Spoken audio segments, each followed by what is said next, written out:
Hi everyone. तो दोस्तों mega test series यानी जो महायज्ञ चल रहा है टेस्ट सीरीज का, उसका 5वां पेपर आपने दे लिया, 5th पेपर आपके पास है। इसका बॉटनी वाले पार्ट का डिस्कशन स्टार्ट करते हैं। क्वेश्चन नंबर 101 101 से बात करेंगे। वो बोल रहा है in glycolysis glucose undergo partial oxidation to form 2 molecules of pyruvic acid in plants. This glucose is derived from. तो प्लांट के केस में क्या होता है, जो सुक्रोज है उसे हम ग्लाइकोलाइसिस में चलाते हैं। तो कैसे चलाएंगे कि सुक्रोज इन्वर्टेज की मदद से ग्लूकोज और फ्रुक्टोज में बदलेगा। तो ग्लूकोज से हम ग्लाइकोलाइसिस स्टार्ट कर सकते हैं और फ्रुक्टोज से भी कर सकते हैं। इसलिए प्लांट के केस में करेक्ट आंसर आ जाएगा sucrose, answer B. 102 102 which of the following is the key product of glycolysis. अपने को पता है ग्लाइकोलाइसिस स्टार्ट किया था ग्लूकोज से और उसका जो की प्रोडक्ट फाइनल प्रोडक्ट वो रहेगा pyruvic acid. Correct answer C. 103 103 number of reduced coenzymes produced from one sucrose molecules in aerobic respiration is। अभी रेस्पिरेशन और फोटोसिंथेसिस वाले जो चैप्टर्स हैं इनमें थोड़े कितने मॉलिक्यूल, कौन सा सबस्ट्रेट लिया, कहां से बीच में से स्टार्ट किया, ये थोड़ा इंपॉर्टेंट होता है, इस पर नजर रखना पड़ती है। जिसे मैं बताता हूं आपको कि बच्चा कहां गलती कर सकता है इसमें और उसमें दिया क्या है। एक तो बोल रहे हैं कि नंबर ऑफ रिड्यूस्ड कोएंजाइम। तो रिड्यूस्ड कोएंजाइम क्या होते हैं यार, NADH और FADH2, ये तो रिड्यूस कोएंजाइम हो जाएंगे। ठीक है, अगली दिक्कत कहां से आ सकती है, produce from one sucrose molecule. तो हम जो पढ़कर बैठे हैं वो ग्लूकोज के लिए पढ़कर बैठे हैं, इसलिए जो ग्लूकोज के लिए सत्य होगा उसे दुगना करना पड़ेगा सुक्रोज के लिए। तो पहले अपन ग्लूकोज के लिए निकाल लेते हैं। मैं एक ग्लूकोज से स्टार्ट करता हूं। तो देखिए एक मॉलिक्यूल ग्लूकोज का लिया, ग्लूकोज का एक मॉलिक्यूल लिया, इससे पायरुविक एसिड बनेगा। पायरुविक एसिड इससे बनेगा एसिटाइल कोएंजाइम ए, और एसिटाइल कोएंजाइम ए एक साइकिल में जाएगा जिसे क्रेब साइकिल कहेंगे, और उसके बाद में फिर electron transport system final ETS पर जाएगा। तो इन सब में यहां से चलने में एरोबिक रेस्पिरेशन की पूरी स्टेप्स बताई मैंने आपको। इनमें मुझे कितने NADH मिलते हैं, तो 2 NADH मुझे यहां पर मिलते हैं, 2 NADH मुझे यहां पर मिलते हैं, 3 NADH मुझे यहां पर मिलते हैं। लेकिन होता क्या है कि ग्लूकोज के एक मॉलिक्यूल को पूरी तरह से इस प्रोसेस में लेने के लिए क्रेब साइकिल की 2 साइकिल चलाना पड़ती है। तो यहां पर अगर एक साइकिल में 3 NADH प्लस H पॉजिटिव मिलते हैं तो 2 के लिए 2 से मल्टीप्लाई करेंगे, यानी 6 मिलेंगे मुझे। और FADH2 एक बार क्रेब साइकिल चलाने पर एक FADH2 मिलता है, तो मुझे 2 बार क्रेब साइकिल चलाना पड़ेगी ग्लूकोज के एक मॉलिक्यूल के लिए, फिर मुझे 2 FADH2 भी मिलेंगे। तो जो FADH2 मिलेंगे, FADH2 वो मुझे 2 मिलेंगे। तो ऐसा करके अगर मैं एक ग्लूकोज के मॉलिक्यूल को लेकर चलूंगा तो मुझे 10 NADH, 2 यहां 4 और 6 10, 10 तो NADH प्लस H पॉजिटिव मिल जाएंगे, 10 NADH प्लस H पॉजिटिव, ये मुझे 10 मिल जाएंगे। और एक बार के क्रेब साइकिल में एक FADH2, तो 2 बार के क्रेब साइकिल में मुझे 2 FADH2 भी मिल जाएंगे। कितने हो गए टोटल, ये 12 12। ये किसके लिए, ग्लूकोज के लिए। आपसे पूछा किसके लिए, सुक्रोज के लिए। सुक्रोज क्या है, डाइसेक्राइड, ग्लूकोज मोनोसेक्राइड है, इसलिए इसका दुगना करना पड़ेगा मुझे, 12 का दुगना 24। तो करेक्ट आंसर 24 है। और वो ऑब्वियस सी बात है, वो 12 भी आंसर देकर रखेगा, और आप अगर ध्यान से नहीं पढ़ोगे तो 12 की तरफ भी जा सकते हो। 24 12 से दुगना यानी 103, करेक्ट आंसर हो जाएगा B.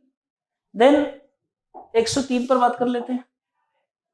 Question number 104 104 in fermentation by yeast after incomplete oxidation of glucose, pyruvic acid is converted into carbon dioxide and ethanol.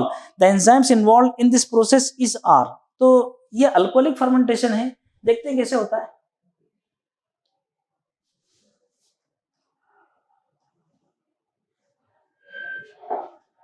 Alcoholic fermentation है ये, अल्कोहलिक फर्मेंटेशन को देखते हैं अपन कैसे होगा ये। तो पायरुविक एसिड उसका फार्मूला क्या है यार, वो है CH3COOH, ये पायरुविक एसिड है। इस पायरुविक एसिड का पहले होता है डीकार्बोक्सिलेशन, यानी कार्बन डाइऑक्साइड निकल जाता है। कार्बन डाइऑक्साइड को निकाल देते हैं इसमें से, ये कार्बन डाइऑक्साइड गया, तो -CO2 कार्बन डाइऑक्साइड गया, डिकार्बोक्सिलेशन मेरे पास बचता है CH3CO और यहां से H यानी CH3CHO यानी एसिटल्डिहाइड बच जाता है मेरे पास, एसिटल्डिहाइड। फिर क्या होगा, एसिटल्डिहाइड का होगा रिडक्शन और रिडक्शन के रिस्पांस में अल्डिहाइड के रिडक्शन से क्या बनता, अल्कोहल, तो एसिटल्डिहाइड से क्या बनेगा, इथेनॉल, ये बन जाएगा CH3CH2OH, इथेनॉल बन जाएगा। ये पहले वाली जो स्टेप है ये डिकार्बोक्सिलेशन है, इसके लिए मुझे लग जाएगा ए वाला एंजाइम पायरुविक एसिड डिकार्बोक्सिलेज, ये लगेगा। फिर ये जो इक्वेशन है सेकंड वाली, ये पहले वाली स्टेप ये रही, ये सेकंड वाली स्टेप, तो सेकंड वाली स्टेप में मुझे लग जाएगा अल्कोहल डिहाइड्रोजनेज एंजाइम। तो ओवरऑल दोनों एंजाइम ए और सी दोनों एंजाइम लगेंगे, both A and C, correct answer हो जाएगा डी। 2 स्टेप में होता है अल्कोहलिक फर्मेंटेशन, लैक्टिक एसिड का फर्मेंटेशन एक ही स्टेप में होता है, वहां कार्बन डाइऑक्साइड नहीं निकलता, यहाँ पर कार्बन डाइऑक्साइड निकलता है। ये क्वेश्चन हो गया अपना 104 104। देन आगे बढ़ जाते हैं 105। Select the incorrect statement with respect to aerobic respiration। Aerobic respiration के लिए वो इनकरेक्ट स्टेटमेंट की बात करना चाहते हैं। एक एक करके स्टेटमेंट देखते हैं, पढ़ते जाते हैं और देखते हैं। पहले बोल रहा है in the complete oxidation of molecule of pyruvate by step wise removal of all the hydrogen atoms 6 carbon dioxide molecules are released. तो ये तो ग्लाइकोलाइसिस, इसके अंदर तो कार्बन डाइऑक्साइड निकलता नहीं, ये वाली बात तो गलत है, इनकरेक्ट है।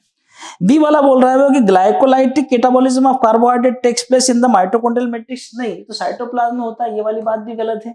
तीसरे वाला सी वाला बोल रहा है the reaction catalysed by pyruvic dehydrogenase require the participation of several coenzyme including NAD+ and coenzyme A, ये वाली बात सही है। डी वाला बोल रहा है यानी ये लिंक रिएक्शन की बात कर रहा है, लिंक रिएक्शन के लिए। D the process catalysed by pyruvate dehydrogenase 2 molecules of NADH are produced from 2 molecules of pyruvic acid. In the process catalyzed by pyruvate dehydrogenase, 2 molecules of NADH are produced from 2 molecules of pyruvic acid. तो ठीक बात है, ये भी बात सही है। तो उसने इनकरेक्ट करेक्ट दोनों देके रखे हैं। ए वाला ऑप्शन दिया उसने B and C are incorrect, नहीं ये गलत बात है। A and B are incorrect, हाँ ए और बी इनकरेक्ट है, करेक्ट आंसर आ जाएगा बी। 105 105। इसके बाद बढ़ चलते हैं अपन 106 पर।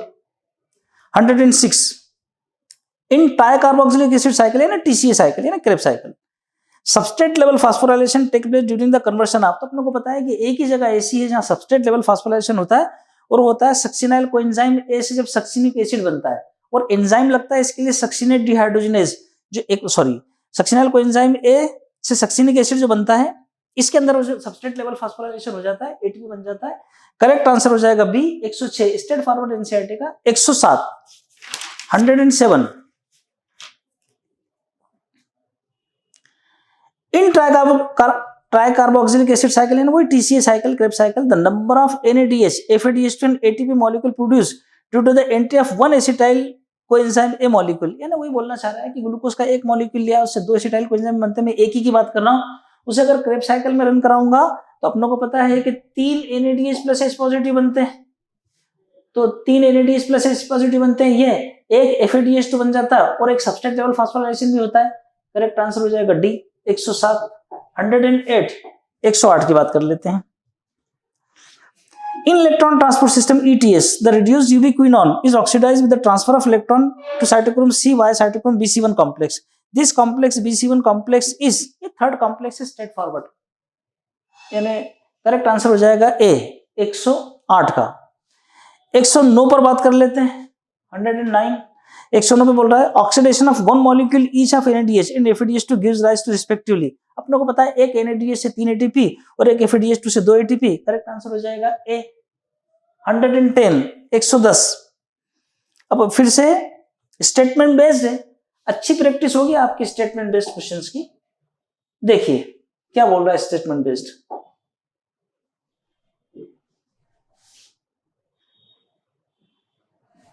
110 पहले वाला स्टेटमेंट, द नंबर ऑफ, पहले पढ़ते हैं, select the correct statement respect to ETS and ETS and oxidative phosphorylation. ETS और ऑक्सीडेटिव फास्फोराइलेशन के बारे में बात करना चाह रहा है वो।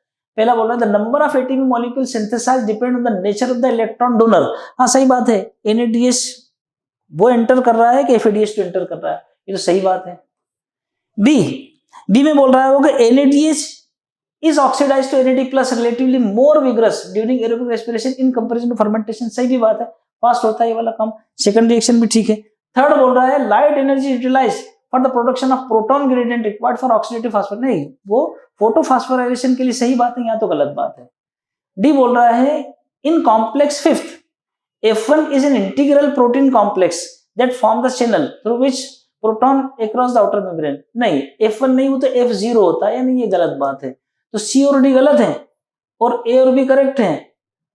C और D करेक्ट नहीं, A और B करेक्ट है, तो ये करेक्ट आंसर हो जाएगा D। 110 correct answer D। Then we are moving to question number 111, 111।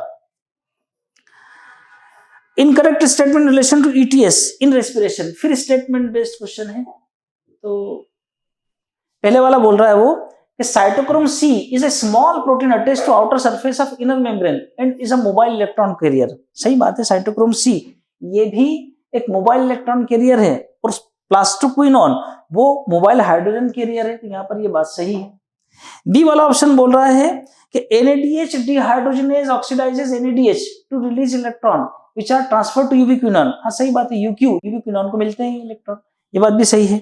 सी वाला कॉम्प्लेक्स 6 कंटेंट 2 कॉपर सेंटर्स, तो इसमें करेक्शन है, ये कॉम्प्लेक्स 6 नहीं है बल्कि कॉम्प्लेक्स 4 है, इसको ठीक कर लीजिएगा आप, ये है कॉम्प्लेक्स 4।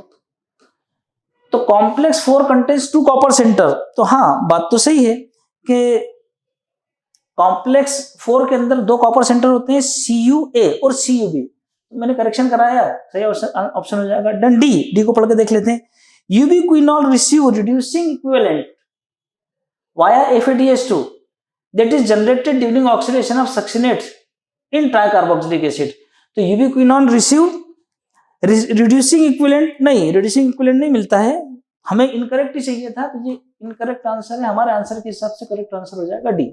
111 में डी। 112 112 की बात कर लेते हैं। Find the incorrect statement relation to growth in plant. Plant की ग्रोथ के लिए इनकरेक्ट स्टेटमेंट बोल रहा है, देखते हैं सारे स्टेटमेंट पढ़ के। इट इज जनरली डिटर्मिनेट नहीं, वो तो इनडिटर्मिनेट होता है, ये गलत बात लिखी है, वो इनकरेक्ट ही पूछ रहा है, तो ये गलत है। दूसरों को भी देख लेते हैं। Unlimited growth throughout their life, हाँ unlimited. Root apex shoot apex बिल्कुल अनलिमिटेड ग्रोथ होती रहती है, सही बात है। Shows open form of growth, बिल्कुल सही बात है, ओपन फॉर्म ऑफ ग्रोथ है। Apical meristem is responsible for primary growth in the plant, सही बात है। अब एपेक्स पर जो मेरिस्टेम है वही प्राइमरी ग्रोथ के लिए रिस्पॉन्सिबल है, ये भी सही बात है। रॉन्ग आंसर ए है, मेरे क्वेश्चन के हिसाब से करेक्ट आंसर हो जाएगा ए। 112 112। देन 113 की बात कर लेते हैं, क्या बोल रहा है वो। 113 the hormone which control xylem differentiation help in prevent fruit and leaf drop at early stage but promote abscission of older mature leaves in fruit. ये द ऑक्सिन का स्ट्रेट फॉरवर्ड फंक्शन है, correct answer D. 114 114 select the incorrect statement with respect to meristematic phase of growth। Incorrect statement की बात कर रहा है, एक एक करके स्टेटमेंट देख लेते हैं। Cells in this region are rich in protoplasm, ये तो करेक्ट है, प्रोटोप्लाज्म रिच होते हैं। Cells have large conspicuous nuclei, हाँ ये भी सही बात है। सेल वॉल और प्राइमरी नेचर, बिल्कुल सही बात है, कोई डिपोजिशन ज्यादा हुआ नहीं, प्राइमरी नेचर का ही है। Cell wall deposition are the characteristics of the cells in this phase, नहीं भाई अभी कोई सेल वॉल डिपोजिशन, कोई लिग्निन कोई सिबेरिन उसका कोई डिपोजिशन है नहीं, ये रॉन्ग है। मुझे पूछा भी उसने इनकरेक्ट है, मेरा करेक्ट आंसर हो जाएगा डी। 114 correct answer D. आगे बढ़ जाते हैं। 115 in arithmetic growth on plotting length of the organ against the time a linear graph is obtained mathematically, it is expressed as simple LT equal to S0 plus RT, correct answer हो जाएगा C. 116 116 measurement and the comparison of total growth per unit time is called, वो तो absolute growth rate कहलाता है, correct answer A. Straight forward NCERT की line में से ही है। Then select the correct statement condition required for growth, तो इसमें देखते हैं अपन करेक्ट स्टेटमेंट का बोल रहा है। Oxygen provide the medium for enzymatic activities needed for growth, नहीं ऑक्सीजन को तो वाटर देता है मीडियम, ये तो गलत बात है। Water help in releasing metabolic energy essential for growth activity, नहीं वाटर की कोई जरूरत नहीं है, गलत बात है ये वाली भी। Turgidity of cell help in extension of growth, बिल्कुल सही बात है। जब सेल टर्जिड होगा, वाटर इक्विपमेंट ज्यादा होगा, टर्जिड होगा जब सेल, तो ग्रोथ के लिए थोड़ा हाथ पर मारेगा, सही बात है ये। Only micro elements are required by plant for synthesis of protoplasm and act as source of energy. नहीं, माइक्रो नहीं बल्कि मैक्रो की भी रिक्वायरमेंट रही है, अकेले माइक्रो से काम नहीं चलेगा। ये वाला स्टेटमेंट सही है। ओनली माइक्रो, सॉरी गलत है, मैक्रो भी चलेगा, इसलिए ये वाला स्टेटमेंट गलत है। उसने कौन सा पूछा है? करेक्ट। इनमें से करेक्ट कौन सा है? सी वाला 117, करेक्ट आंसर सी। देन 118 पर आगे बढ़ जाते हैं। The living differentiated sales that have lost the capacity to divide can regain the capacity of division under certain condition. This phenomenon is termed as straightforward definition. Dedifferentiation कहलाएगा। Correct answer D. 119 in which of the following plant leaves show heterophilous development due to environment? heterophilia का मतलब होता है अलग अलग type की पत्तियां होना। ये प्लास्टिसिटी का एग्जाम्पल है जिसमें अलग अलग टाइप की पत्तियां, और ये दो चीजों पर डिपेंड करता है, इन्वायरमेंट पर भी डिपेंड करता है और इवन फेजेस ऑफ लाइफ पर भी डिपेंड करता है। जैसे जुवेनाइल फेज में पत्ती का शेप साइज अलग, एडल्ट फेज में पत्ती का शेप साइज अलग। तो कॉटन, कोरिएंडर और बटरकप और लर्क्स पर, ये चार के चार एग्जांपल एनसीईआरटी के दिए। इसके अंदर जो बटरकप है ये डेवलपमेंट एनवायरमेंट का, यानी बटरकप में एक्वेटिक हैबिटेट, उसमें शेप अलग होगा, टेरेस्ट्रियल हैबिटेट उसके अंदर शेप अलग होगा। तो बटरकप एनवायरमेंट से रिलेटेड, और कॉटन, कोरिएंडर एंड लक्स पर ये फेजेस ऑफ लाइफ के हिसाब से सही है। यहां के हिसाब से करेक्ट आंसर हो जाएगा बटरकप बी। 120 मेज द कॉलम टाइप है, देखते हैं एक एक करके। मेज द कॉलम में देखते हैं ए इंडोल एसिटिक एसिड, ये इंडोल कंपाउंड्स होते हैं, यानी indole acetic acid indole compound A में 3। अब आप देखो यहां से मुझे अब ये इन दोनों पर फोकस करना चाहिए कि ए में 3 इन दो जगह पर है, बी में 4, तो बी को तो मुझे देखना भी नहीं चाहिए, दोनों में एक जैसा है। सी के अंदर एक में सेकंड दिया, एक में फर्स्ट दिया है। सी क्या है? Abscisic acid. एब्सिसिक एसिड के अंदर फर्स्ट और सेकंड का डेराइड ऑफ कैरोटिनॉइड है कि टर्पीन्स का है? तो अपनों को पता है ये डेरिवेटिव ऑफ कैरोटिनॉइड है ए, यानी यहां पर अपन आगे बढ़ गए तो फिर करेक्ट आंसर हो जाएगा सी। डी भी देख लेते हैं, डी यानी काइनेटिन वो टर्पीन्स, ये सही हो जाएगा, करेक्ट आंसर हो जाएगा सी। देन 121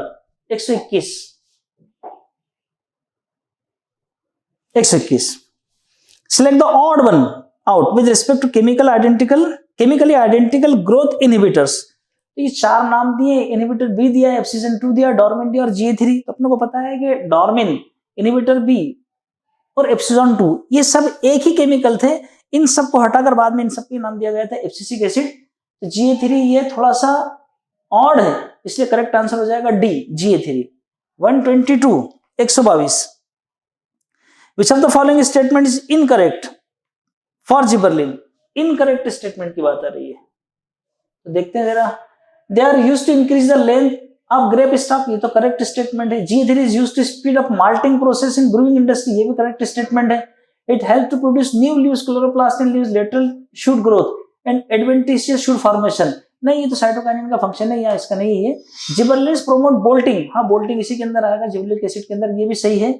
उसने कौन सा पूछा है? इनकरेक्ट है सी वाला, करेक्ट आंसर सी 122 के अंदर। 123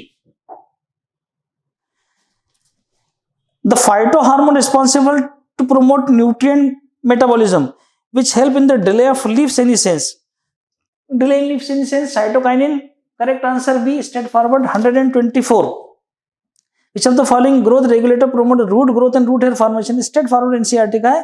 इथाइलिन का फंक्शन है ये, आगे जो पार्ट दिया वो भी इथाइलिन का ही है, क्योंकि रूट हेयर के ज्यादा बढ़ने से सरफेस एरिया बढ़ेगा एब्जॉर्प्शन के लिए। 124 correct answer D, straight forward NCERT. 125 वो बोल रहा है स्टेटमेंट बेस्ड आया, देखते हैं क्या है। स्टेटमेंट बेस्ड है, देखते हैं। Which of the following statements are concerned with photoperiodism? Some plants which require the exposure to light for a period exceeding a well-defined critical duration before the flowering is initiated in them are called long day plant। तो require light for a period exceeding अगर है तो फिर ये हो जाएगा long day plant के लिए, सही बात है। Only the duration of light period is important for flowering in plant, नहीं dark phase भी उतनी important है, ये गलत बात लिखी है। The site for perception of light dark duration are the leaves, हाँ सही बात है, पत्ती ही है उसका। और the hormonal substance responsible for flowering migrate from shoot apices to ल्यूस, नहीं, वो तो ल्यूस से शूट अपाइसिस पर जाता है। ये वाली बात गलत लिखी है, यानी बी और डी गलत हैं और ए और सी सही हैं। ए और सी इनकरेक्ट, बी और डी इनकरेक्ट, यानी करेक्ट आंसर हो जाएगा सी। 125 करेक्ट आंसर सी। आगे बढ़ते हैं, 126 की बात करते हैं। बड़ी अच्छा क्वेश्चन है, कैलकुलेशन बेस्ड है। वो बोल रहे हैं कि during the formation of sucrose how many ATP equivalents are used and how many carbon dioxide molecules are fixed. यानी बेसिकली अगर देखा जाए तो वो डार्क फेज का हिसाब किताब मांग रहे हैं आपसे, तो डार्क फेज का हिसाब किताब अपन दे देते हैं। कैसे देंगे कि डार्क फेज के अंदर 6 कार्बन डाइऑक्साइड के मॉलिक्यूल खर्च होते हैं, 12 NaDPH प्लस H पॉजिटिव खर्च होता है, प्लस 18 ATP खर्च होते हैं, तब जाकर मुझे C6H12O6 यानी ग्लूकोज मिल जाता है। बाकी दूसरे कैलकुलेशन की रिक्वायरमेंट नहीं, अपने को तो ज्यादा फोकस करना है NADPH और ATP पर। तो बोल रहा है during the formation of sucrose, ये जो मैंने बात की है ग्लूकोज के लिए की है, ग्लूकोज। तो ग्लूकोज के लिए पहले हिसाब किताब देख लेते हैं। ग्लूकोज के लिए 18 ATP मेरे पास है, तो सुक्रोज के लिए दुगनी हो जाएगी यानी 36 हो जाएगी। और ग्लूकोज के लिए अगर 12 NADPH प्लस H पॉजिटिव है, तो फिर सुक्रोज के लिए ऐसा अपनों को ऐसा करना चाहिए कि हर एक NADPH प्लस H पॉजिटिव से 3 ATP, 12 से 12 3 जा 36, तो इससे 36 आ जाएगी किसके लिए, ग्लूकोज के लिए। लेकिन वो तो सुक्रोज के लिए बोल रहा है, तो इसका दुगना करना पड़ेगा यानी 72, तो फिर 36 ये डायरेक्ट और 72 ये, तो 6 और 2 8 10 108, तो 108 यानी 108 ATP इक्विवेलेंट ये आ जाएगा। और 12 कार्बन डाइऑक्साइड, क्यों, ग्लूकोज के लिए अगर 6 है तो फिर मुझे किसके लिए पूछा उसने, मुझे उसने पूछा है सुक्रोज के लिए, तो इससे दुगना होगा 12, करेक्ट आंसर हो जाएगा डी 126, करेक्ट आंसर डी। इस टाइप के क्वेश्चन की प्रैक्टिस होना चाहिए, सिंपल है, कोई ज्यादा मुश्किल बात नहीं है। 127 which of the following plays an important role in seed development, maturity and dormancy, है कि हार्मोन एब्सिसिक एसिड सीड डोर्मेंसी के लिए करेक्ट आंसर हो जाएगा उसका B. 128 the exposure of seed in low temperature in presence of oxygen to break dormancy is called, इसे straight forward stratification बोलते हैं, थोड़ा एनसीईआरटी से हटकर पूछा गया, स्ट्रेटिफिकेशन बोलेंगे। दूसरे भी देख लो, जैसे स्केरिफिकेशन, उसके अंदर हम उसको रब करते हैं, उसकी सीड कोट को छीलते हैं, घिसते हैं। फिर फोटोपीरियोडिज्म, वो तो लाइट की ड्यूरेशन पर डिपेंड करेगा, आगे वो भी सीड जर्मिनेशन में रोल प्ले करता है। वर्नलाइजेशन वो सीडलिंग के लिए होता है, तो करेक्ट आंसर हो जाएगा बी, स्ट्रेटिफिकेशन। 129 वो बोल रहा है net yield of ATP when 2 molecules of fructose 1,6 bisphosphate get converted to alcohol. अच्छे बढ़िया क्वेश्चन है, अगर आपने ठीक से ग्लाइकोलाइसिस, क्रेब्स साइकिल ये सब पढ़ के रखा हुआ है तो कहीं कोई परेशानी वाली बात नहीं है। देखो कैसे चलता है, हम इसको स्टार्ट करते हैं ग्लूकोज से। देखिए भाई, ये ग्लूकोज, और ग्लूकोज से चलते हुए इसने कहां पर बात की, फ्रुक्टोज 1,6 बिसफॉस्फेट पर, फ्रुक्टोज 1,6 बिसफॉस्फेट। यहां से ये जो फ्रुक्टोज 1,6 बिसफॉस्फेट है, यहां से फिर वो क्लीवेज वो सब चलता रहेगा और आगे जाकर ये चेंज हो जाएगा आपका पायरुविक एसिड के अंदर, और फिर पायरुविक एसिड से हम बना लेंगे अल्कोहल, अल्कोहल फॉर्मेशन हो जाएगा। तो बोल रहा है कि नेट यील्ड ऑफ एटीपी कितना होता है, तो अपनों को पता है कि ग्लूकोज से पायरुविक एसिड तक पहुंचने में जो नेट यील्ड होता है वो 2 एटीपी होता है। और नेट यील्ड 2 एटीपी क्यों कहते हैं, क्योंकि 4 एटीपी बनते और 2 खर्च हो जाते हैं। लेकिन उसने हमसे पूछा यहां से, जबकि जो 2 एटीपी खर्च होने वाली बात थी वो हो ही नहीं रही है, यहां से पूछा उसने, तो यहां से जब पूछेगा तो फिर यहां 4 एटीपी आएंगे। तो फिर मुझे उसने पूछा है किसके लिए, एक मॉलिक्यूल के लिए 4 एटीपी, तो 2 के लिए फिर 8 एटीपी हो जाएंगे, करेक्ट आंसर हो जाएगा 8। 129 इसके बाद की बात करते हैं। 130 कोकोनट वाटर कंटेन्स, तो कोकोनट वाटर के अंदर साइटोकाइनिन है, साइटोकाइनिन होता है, इसीलिए ये सेल डिवीजन फैक्टर है, सेल डिवीजन को प्रमोट करने वाला फैक्टर है। इसीलिए जो कैंसर पेशेंट होते हैं उन्हें कोकोनट मिल्क नहीं दिया जाता, क्योंकि वो पहले ही साइटोकाइनेसिस अनकंट्रोल माइटोसिस से परेशान है। उसे साइटोकाइनिन देके क्या उसको और जल्दी भेजना है आप लोगों को, तो करेक्ट आंसर हो जाएगा सी, 130 सी। 131 the effect of apical dominance can be overcome by which of the following straight forward cytokinin. Apical dominance अगर आप हटाओगे तो साइटोकाइनिन को मौका मिलेगा और उसे न्यूट्रलाइज करने का काम करेगा। Correct answer D. 132 which of the following biomolecule is common to respiration mediated breakdown of fat, carbohydrate and protein. वो एसिटाइल कोएंजाइम में कॉमन है। Correct answer D. Straight forward NCERT की लाइन में लिखा हुआ है ये। In mitochondria proton accumulate in, तो जो प्रोटॉन एक्यूमुलेट होते हैं जैसे माइटोकॉन्ड्रिया,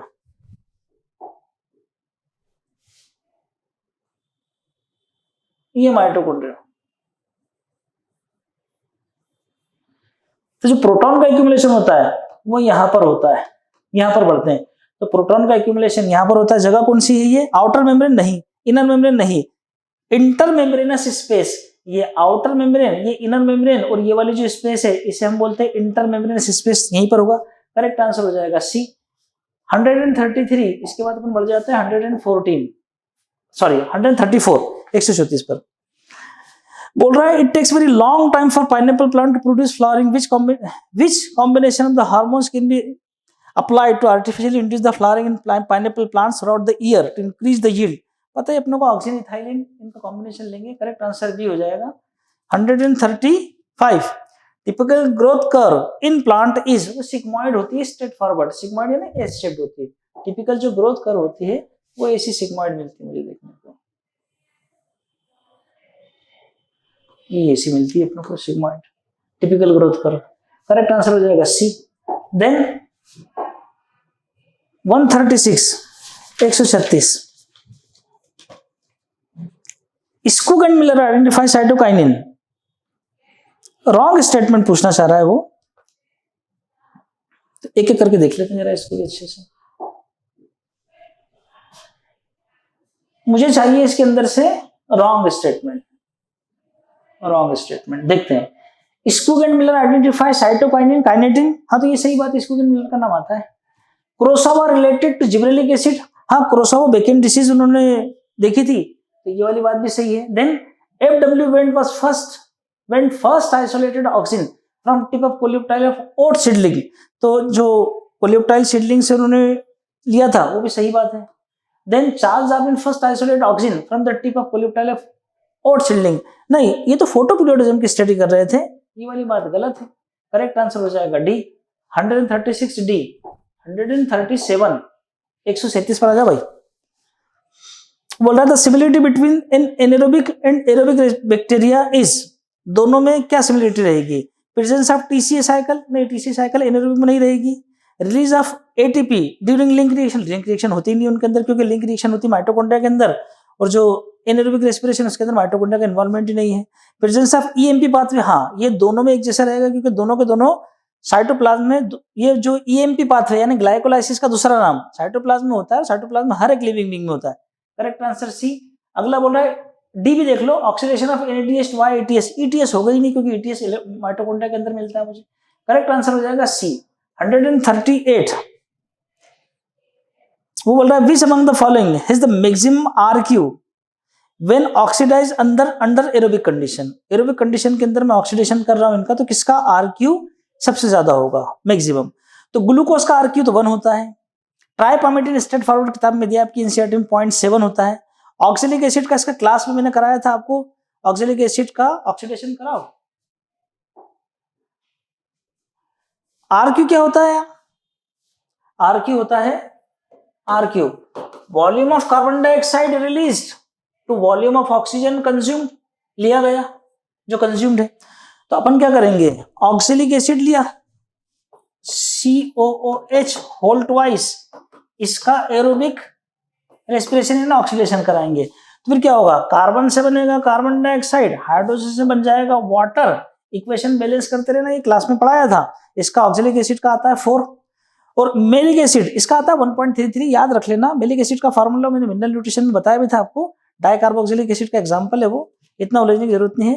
तो करेक्ट आंसर आ जाएगा ऑक्सैलिक एसिड 4 होता है, वैसे भी ऑर्गेनिक एसिड का 1 से ज्यादा ही होता है। तो अब 2 ही है मेरे पास, तो मेलिक एसिड और ऑक्सैलिक एसिड, इसमें ऑक्सैलिक एसिड का 4 होता है, मेलिक एसिड का 1.33 होता है। आप चाहो तो मेलिक एसिड का फार्मूला, उसका ऑक्सीडेशन करो, इक्वेशन बैलेंस करो, किसी का भी निकाल सकते हो। 139 among glycolysis transition reaction citric acid cycle and ETS in how many process substrate level phosphorylation occur.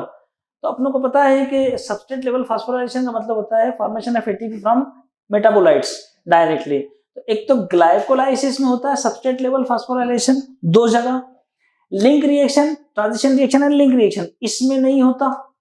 Citric acid cycle इसके अंदर एक जगह होता है जब सक्सिनाइल कोएंजाइम में से सक्सिनिक एसिड बनता है, और ईटीएस ये इसमें भी नहीं होता।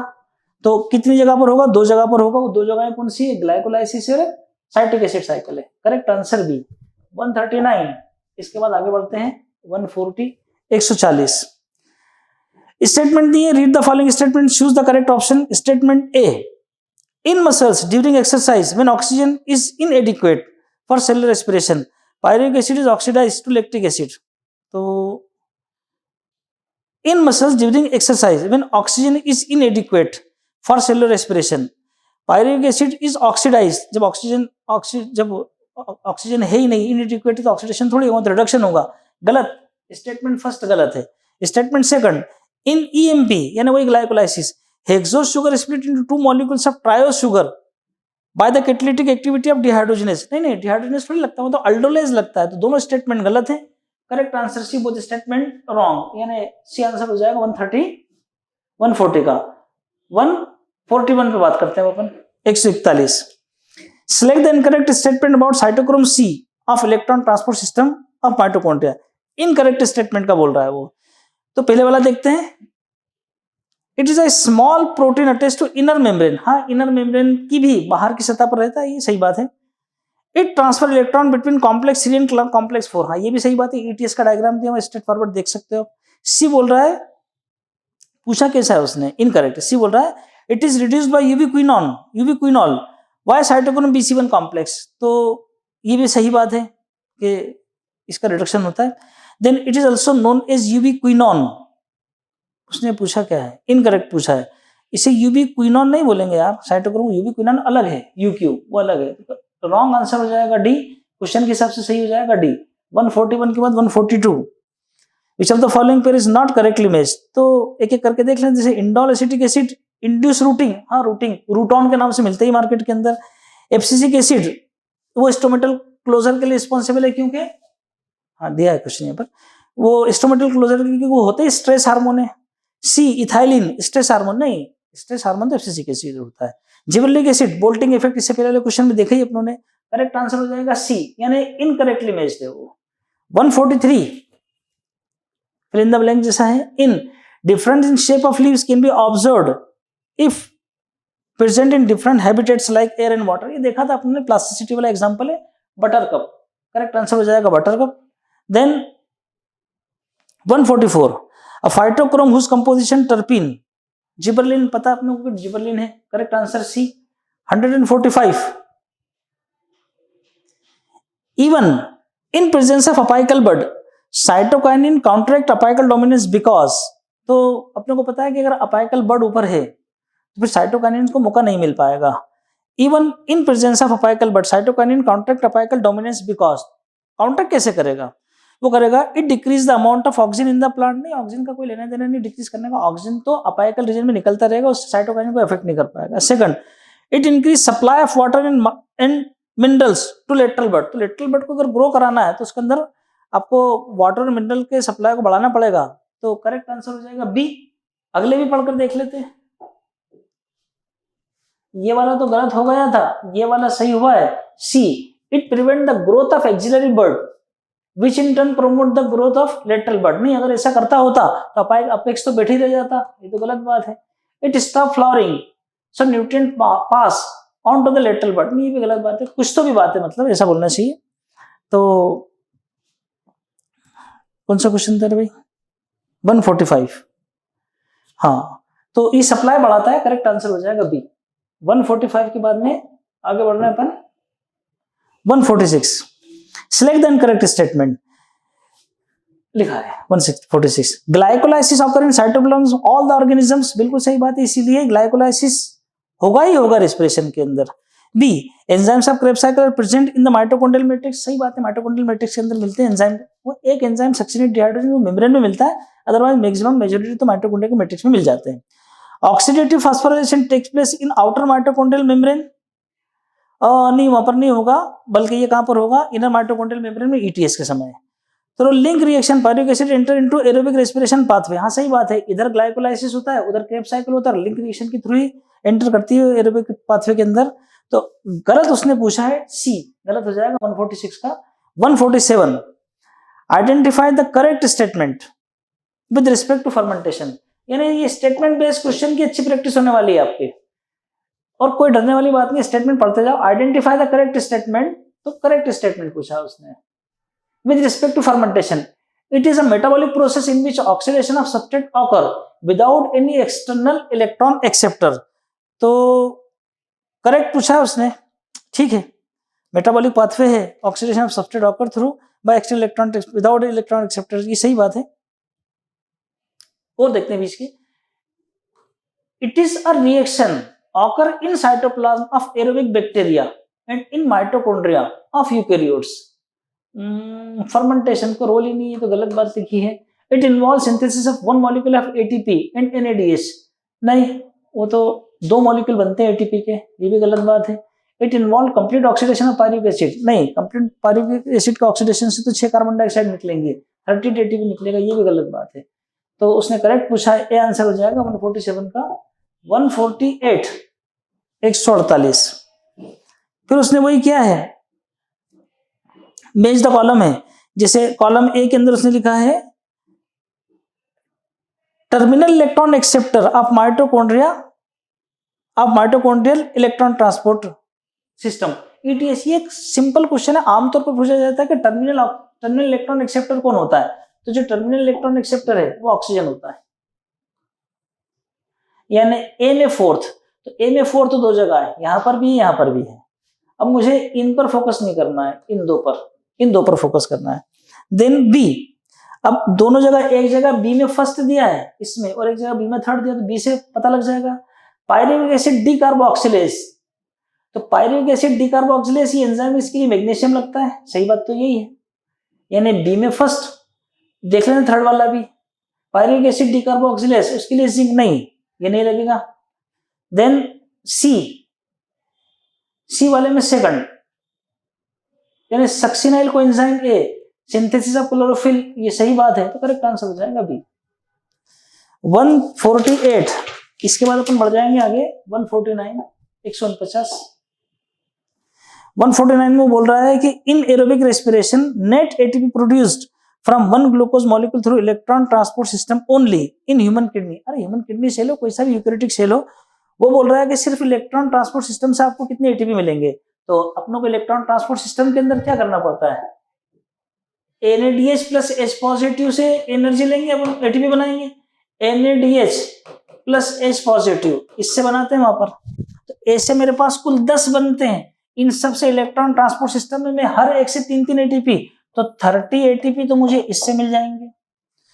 और क्या बोल रहा है वो, ETS में और क्या होता है, FADH2,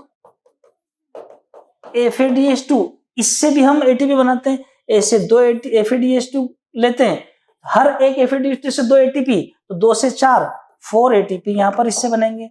तो 30 एटीपी ये प्लस 4 एटीपी ये मिलकर 34 एटीपी बनेंगे। करेक्ट आंसर हो जाएगा C. 149। Then excuse me, last question, which of the following chemicals is used as a